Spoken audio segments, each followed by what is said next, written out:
It is one of the top consumer complaints in Ohio. Bad contractors who run off with tens of thousands of dollars of homeowners' money.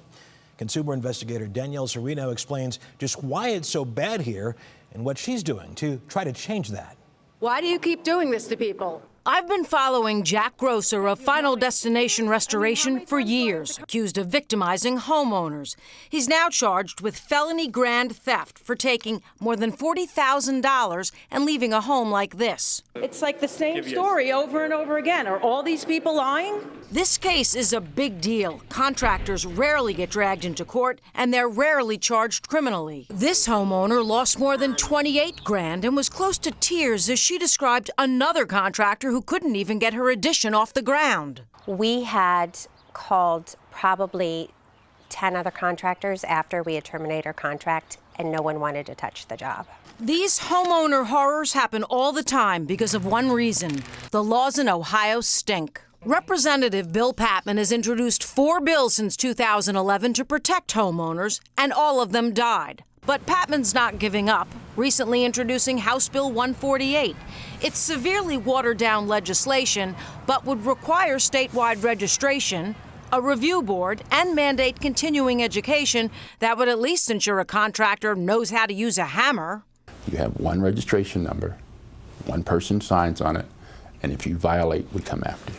Right now, rogue contractors do their damage, change their company name if someone goes after them, and they're back in business the next day with little recourse for homeowners. Across the country, at least 30 states require some sort of state licensing or registration for general contractors, and at least 11 also have recovery funds to help homeowners. In Ohio, there's nothing. The irony is that most home improvement groups support legislation that reins in bad contractors.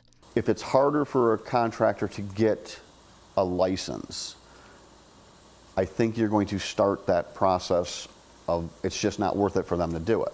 But 2 Home Builders Association chapters have been against new laws, saying its members already follow the rules, and they've lobbied legislators to kill these bills. And I've actually left 2 messages for Dan. I haven't heard back from him. They wouldn't talk to me about this, nor would 2 lawmakers we found took money from that Cincinnati group. Representative Blessing was on the Commerce and Labor Committee, which blew off 3 of Patman's bills.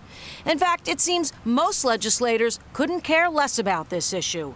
You want proof? I am calling regarding House Bill 148 that was submitted by Representative Patman. I called every single member of the House Finance Committee where Patman's latest bill was introduced. More than 2/3 never called back. As for those that did, only 2 would comment. You know who else wouldn't comment? These 3 lawmakers who took thousands of dollars from the Home Builders Association of Ohio while doing little to help them protect homeowners.